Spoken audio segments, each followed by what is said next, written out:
दोस्तों, इन दिनों में आपने एक बड़ी सनसनीखेज खबर सुनी होगी कि दिल्ली में 800 बच्चे, बुजुर्ग और महिलाएं गायब हो चुकी हैं पिछले एक महीने में।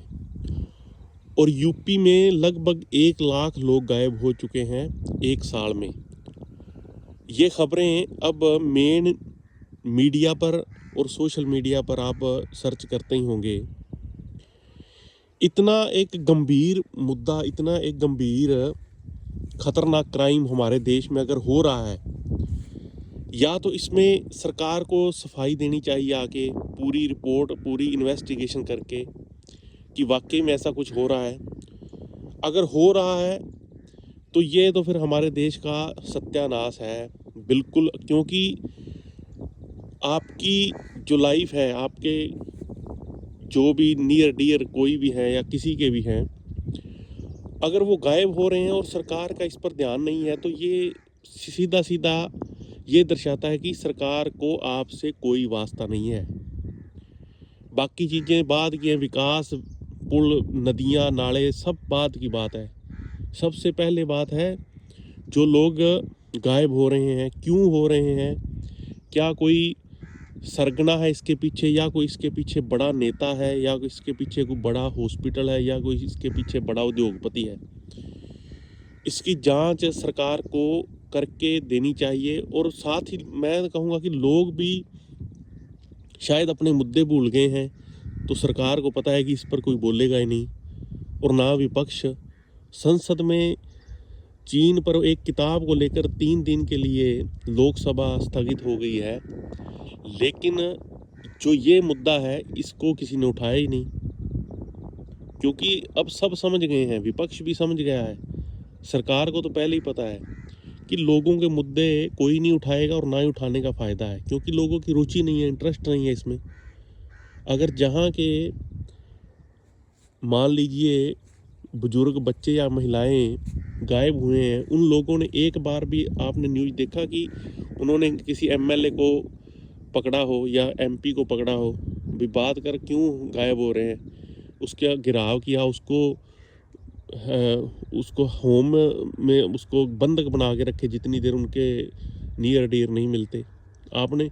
क्यों? क्योंकि ये खबरें अब आम हो गई हैं। ये एक ऐसी खतरनाक चीज़ है कि लोगों की मानसिकता ही बदल दो।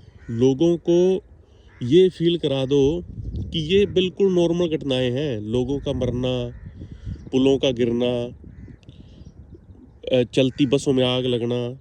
आपने सुना होगा पिछले कम से कम 3 महीनों में कम से कम 50 बसों में आग लग गई है, और उसमें कितने लोग मर गए। लेकिन ये आम बात है, क्योंकि सरकार, विपक्ष सब समझ गया है कि वोट मिलते हैं अब कैसे। ये धीरे धीरे करके आपकी मानसिकता को ऐसे बांट दिया है कि अब आपको सिर्फ और सिर्फ ये एक खेल लगने लगा राजनीति।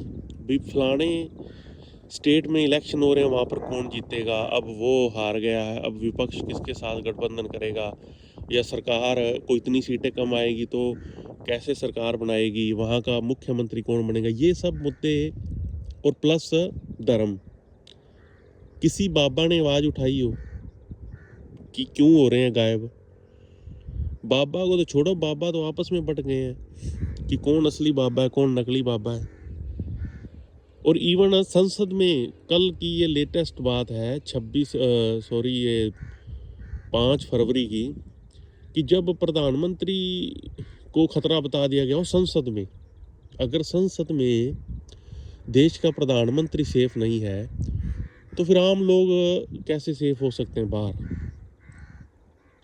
ये बड़े गंभीर मुद्दे हैं। ये एक पूरा का पूरी आपकी मानसिकता को मैनिपुलेट किया जा रहा है। आपको पता ही नहीं चल रहा है कि धीरे धीरे लोग जो गंभीर मुद्दे हैं उनको नॉर्मल मान चुके हैं, और जो नॉर्मल, जिनका कोई औचित्य नहीं है, जैसे अब चीन का जो हो गया सो हो गया, जो वंदे मातरम पे चर्चा 10-10 घंटे, ये हमारा देश आज बिल्कुल एक मनुवादी, सामंतवादी प्रथा की तरफ बढ़ रहा है, जिसमें सिर्फ एक उद्योगपतियों को फ़ायदा हो रहा है या नहीं हो रहा है उस पर और एक अपनी सत्ता कैसे कायम रखे इस पर, अदरवाइज और कोई भी मुद्दा एग्जिस्ट नहीं करता।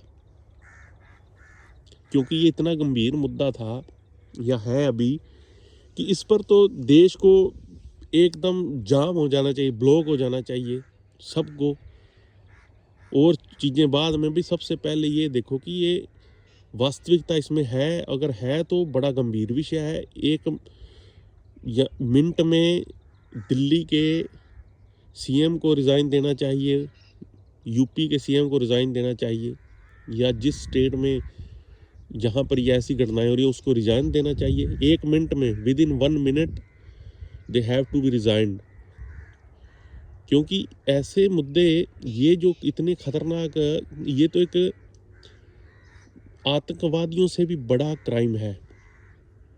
क्योंकि अगर किसी का कोई गायब हो गया तो उसको यही नहीं पता चल रहा है कि वो है कहाँ पे, उसका तो जो परिवार है। और अगर नहीं है ऐसी घटनाएं, मैं ये भी कह रहा हूँ, अगर नहीं है ऐसी घटनाएं तो फिर उन पर कार्रवाई होनी चाहिए जो ऐसे चीज़ों को आगे बढ़ाते हैं। तो हमारा देश दरअसल ये एक मुद्दा नहीं है, हमारा देश बिल्कुल पीछे जा रहा है। हम 1950 से पीछे 2000 ईस्वी पूर्व तक की चर्चा करने को तैयार हैं। और हमारे जो प्रवक्ता होते हैं वो ऐसे बात करते हैं जैसे उस टाइम वो, मान लो अगर बात 1600 की हो रही है तो ऐसे बताएंगे जैसे वो उस टाइम सब कैप्चर कर रहे थे किसी पेड़ पे चढ़ के। बिल्कुल आंखों देखा हाल आपको सुनाएंगे। क्यों? क्योंकि जनता अब इन चीज़ों की दीवानी हो गई है। लोग जो एक मेन मीडिया है उसका काम है सिर्फ और सिर्फ ऐड हासिल करना, वो सरकार से हो या प्राइवेट कंपनियों से हो। तो उनको सिर्फ एक ऐसे समाचार चाहिए जो सिर्फ एक मसाला हो। रियलिटी में अब कल एक मेघालय में कोयला खदान में 16 मजदूरों की मौत हो गई, एक भी न्यूज़ चैनल ने उसको कवर नहीं किया। क्यों? क्योंकि मेघालय इतनी दूर है, वहाँ के यहाँ के लोगों को, दिल्ली एनसीआर बड़े बड़े स्टेट जो हैं इनके लोगों को उनमें इंटरेस्ट नहीं है और उन्होंने किया भी नहीं कवर। ऐसे ही बिल्कुल जो रूरल या आम लोगों की जो समस्याएं हैं उनको भी मेन मीडिया ऐसे ही समझता है कि क्या ज़रूरत है उनको कवर करने की, क्योंकि इससे लोग जुड़ेंगे नहीं, देखेंगे नहीं। देखते कौन है? उनको देखते हैं जो लोग, अब हर बंदा राजनीति को एज ए गेम देख रहा है। अब डिबेट जो होती है उसमें मज़ा आता है, धर्म की डिबेट में 2-4 वो पेड मौलवी बुला लेते हैं, 2-4 पेड पुजारी बुला लेते हैं, 2-4 पेड धर्मगुरु बुला लेते हैं, और जो राजनीतिक लोग हैं वो तो इनके पास हैं, ये सबको पैसा देते हैं। उसके बाद इनकी एक स्क्रिप्ट होती है कि आपने कौन सा सवाल पूछना है, आपने कौन सा नहीं पूछना है, इस डिबेट को इंटरेस्टिंग कैसे बनाना है। तो ये मसाला सारा जो पहले कहते हैं tool kit, as a tool kit प्रयोग किया जा रहा है। अदरवाइज और कोई भी इस चीज़ का एग्जिस्टेंस नहीं है किसी की लाइफ में, आम लोगों की। तो दोस्तों आप इसके बारे में क्या सोचते हैं, एक बार कमेंट करके जरूर बताना। नमस्कार दोस्तों।